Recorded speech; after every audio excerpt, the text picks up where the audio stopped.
नमस्कार। यह है कहानियों का अद्भुत संसार किस्सा कहानी, और किस्सा कहानी में मैं मंजीत ठाकुर आपको सुना रहा हूं कहानी रावण की।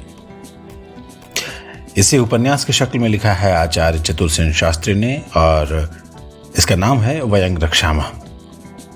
अब तक आप सुन चुके हैं कि राम ने रावण के 2 जासूसों को अपनी पूरी सेना दिखा दी और उसके बाद मुक्त कर दिया। इसके बाद क्या हुआ, अब सुनिए। सूर्योदय के साथ ही रणभेड़ी का गगनभेदी निनाद करती राम सैन्य ने चारों ओर से लंका पर आक्रमण कर दिया। लंका में भी युद्ध के धौंस बजने लगे। चित्कार करते हुए राक्षस भट्ट बड़े बड़े शस्त्र ले लेकर कंगूरों और बुर्जियों पर चढ़ गए। देखते ही देखते वानर और राक्षस परस्पर प्रहार करने लगे। उनके शस्त्रपात, हुंकार, ललकार, चीत्कार से जो कोलाहल हुआ, उससे लंका की पौर वधुएं और बालक भयभीत होकर भूगर्भों में जा छिपे। बहुत स्त्रीजन ठर ठर रोने लगी।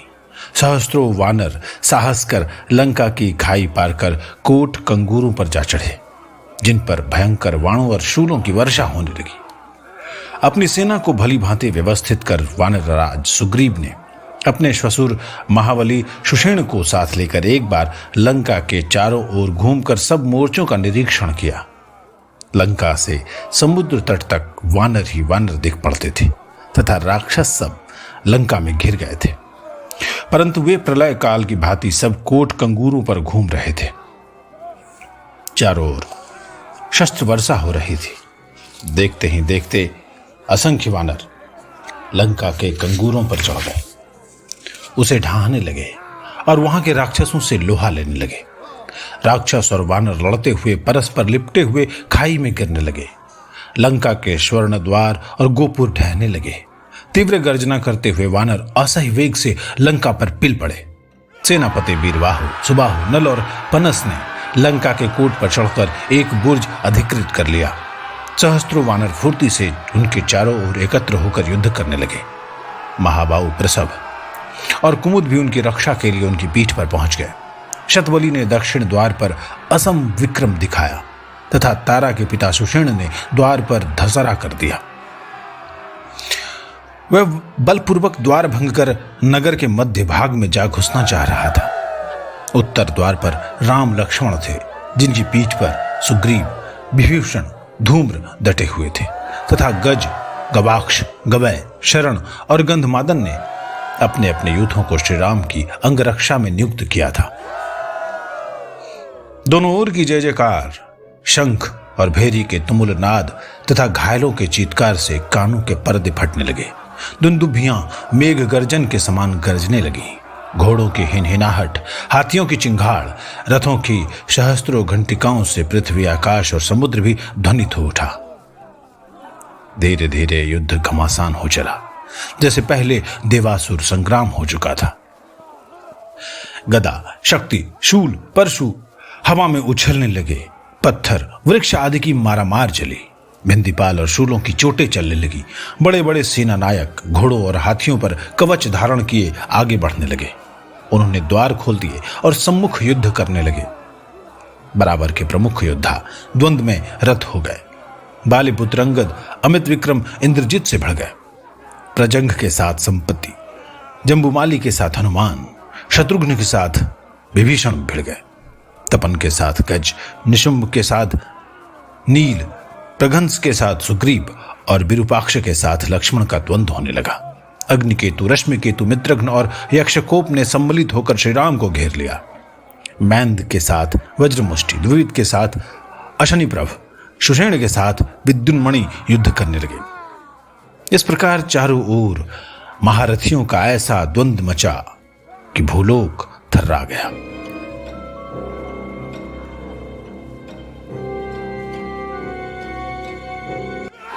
इंद्रजीत ने क्रुद्ध होकर अपनी गदा का प्रहार अंगद पर किया। अंगद ने वार बचाकर अपनी गदा के एक ही प्रहार में इंद्रजीत का रथ भंग कर दिया और सारथी सहित घोड़ों को मार डाला। प्रजंग ने संपत्ति को बाणों से बींध डाला। इस पर व्याकुल होकर संपत्ति ने प्रजंग को हाथों से उठाकर भूमि पर दे मारा। जम्बुमाली ने रथ पर आरूढ़ होकर हनुमान पर शक्ति फेंकी। शक्ति मारुति के वक्ष में लगी। मारुति ने प्रबल वेग से रथ पर चढ़कर उसे उसी क्षण मार डाला। प्रतपन भीषण गर्जना करता हुआ नल पर झपटा और उसने बाणों के प्रहार से नल के शरीर को छेद डाला। नल ने तत्क्षण उसकी आंखें फोड़कर उसे अंधा कर दिया। प्रधंस को उसी समय सुग्रीव ने मार डाला। विरूपाक्ष और लक्ष्मण का तुमुल बाण युद्ध हुआ। अंत में लक्ष्मण के बाणों से विद्ध होकर उसने प्राण त्यागे। अग्निकेतु, रश्मिकेतु, मिद्रग्न और यक्षकोप ने बाणों की मार से श्री राम को घेर लिया, परंतु राम ने एक ही बार में 4 अग्निबाणों के प्रहार से उन्हें मार डाला। महेंद्र ने वज्र मुष्टि के रथ पर चढ़कर उसे मुक्कों से ही मार डाला। निकुंभ और नील पर 100 बाणों की वर्षा की और हंसने लगा। नील ने उसका रथ तोड़कर सारथी को मार डाला। अश्विन प्रभ ने द्विविद को अपने तीखे बाणों से बेध दिया। द्विविद ने उसे आटे की भांति गूंथ डाला। विद्युन्माली और सुषेण का भीषण गदायुद्ध एक मुहूर्त तक होता रहा। अंत में विद्युन्माली मुंह से खून थूकता हुआ भाग खड़ा हुआ। इस समय 12 योजन विस्तार में लंका के चारों ओर घनघोर युद्ध हो रहा था, जिसमें शक्ति, गदा, तोमर, बाण, खड्ग और शिलाओं का खुला प्रयोग हो रहा था। मरे हुए योद्धाओं और घोड़े हाथियों की रक्त से सागर जैसा बन गया था। सूर्यास्त हो गया, परंतु दोनों ओर के योद्धा उसी प्रकार लड़ते रहे। संग्राम भूमि विभत्स हो उठी। उसी दुष्पार अंधकार में क्रोधोन्मत्त राक्षस वानरों का वक्ष चीर चीर कर उन्हें वहीं खाने लगे। वानर भी भयंकर कोप कर हाथियों, घोड़ों, रथों, ध्वजाओं को विदीर्ण करने लगे। इस लोमहर्षक समरांगण में रक्त की नदी बह चली। वो रात्रि काल रात्रि के समान दुरतिक्रमा हो गई। अंगद ने भीम विक्रम से इंद्रजित का रथ तोड़ डाला, घोड़े मार डाले, सारथी को भी मार डाला। इस पर मायावी इंद्रजीत रथ से कूदकर अंतर्धान हो गया। यह देखकर वानर हर्ष से चिल्ला उठे। सुग्रीव ने अंगद को हर्ष गदगद हो कंठ से लगा लिया, परंतु इसी समय अकस्मात अदृश्य रहकर मायावी मेघनाद ने राम लक्ष्मण को घेर कर चौमुखी वाण वर्षा से उन्हें ढांप लिया। दोनों राघव दिव्यास्त्रों से युद्ध करने लगे, पर इंद्रजीत अदृश्य रहकर वाण वर्षा कर रहा था। किसी अज्ञात दिशा से वाण आकर उन्हें विंध रहे थे। और इस प्रकार राम और लक्ष्मण का संकट सन्निकट देखकर अपने दोनों पुत्रों सहित सुषेण, अंगद, शरभ, मारुति, हनुमान, द्विविद, महेंद्र, नील और ऋषभ स्कंद ने ये 10 युद्धपति दोनों भाइयों को चारों ओर से घेर कर उनकी रक्षा करने लगे। पर महाबली इंद्रजीत ने 9 बाणों से नील को 3-3 बाणों से, महेंद्र और द्विविद को आहत कर दिया तथा पराक्रमी शरभ के हृदय में एक बाण मारा। वेगवान हनुमान को विद्ध कर अत्यंत पराक्रम ऋषभ स्कंद और सुषेण तथा उनके पुत्रों को 2-2 बाण मारे तथा अंगद को अनेक बाणों से छेद डाला। वानर सैन्य में कोलाहल मच गया। चारों ओर से सिमट सिमट कर वानर युद्धपतियों और राम लक्ष्मण के चारों ओर आकर जुटे। चारों ओर से बाणों का चक्र वर्षा की बौछार की तरह वानर भट्टों को बेधने लगा, परंतु बाण कौन कहां से बरसा रहा है ये पता नहीं लगता था।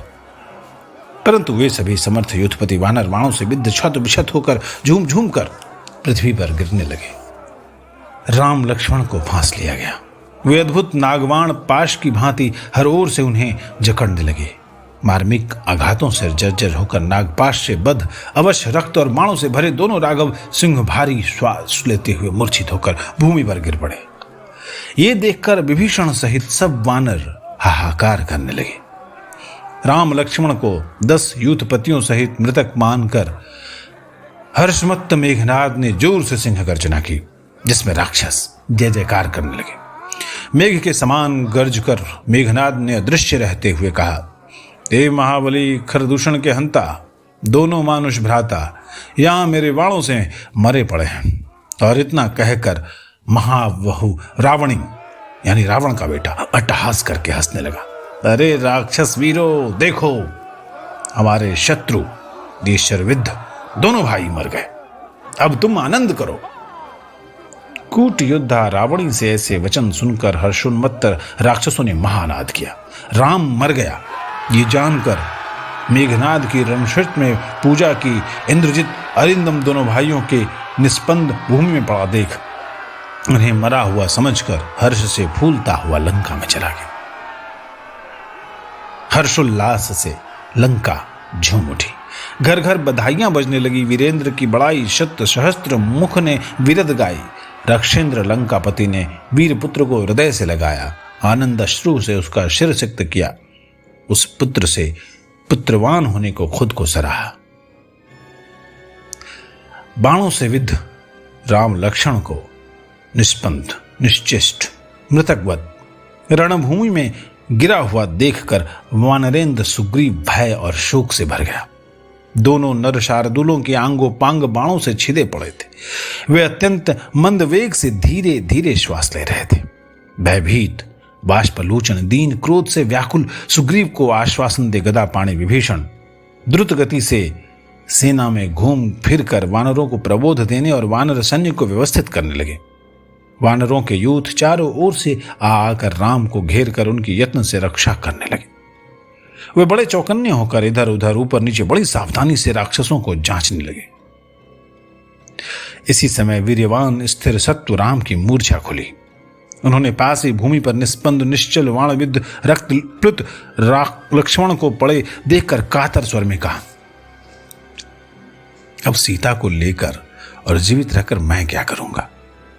इन नेत्रों से मैं आज अजय लक्ष्मण को इस प्रकार भूमि में सोता हुआ देख रहा हूं।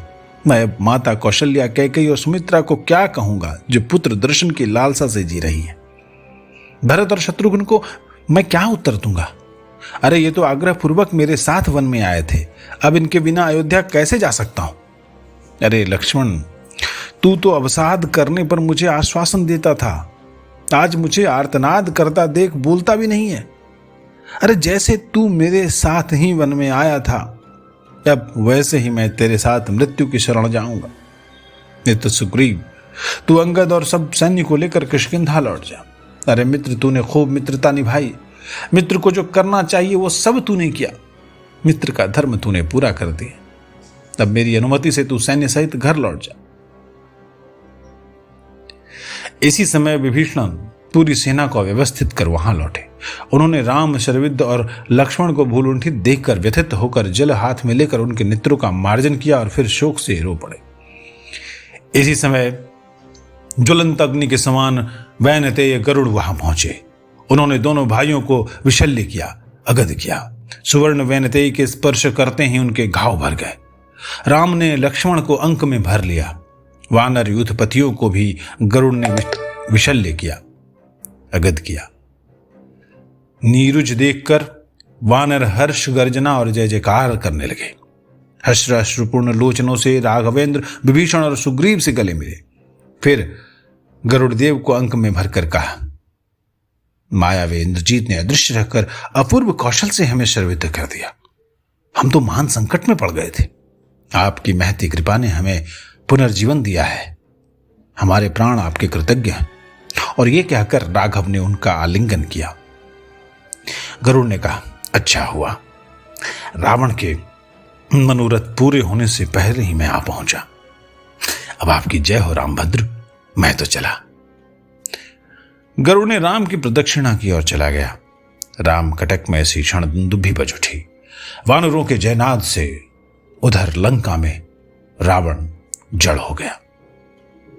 अगले दिन के युद्ध में क्या होगा सुनिए अगले एपिसोड में।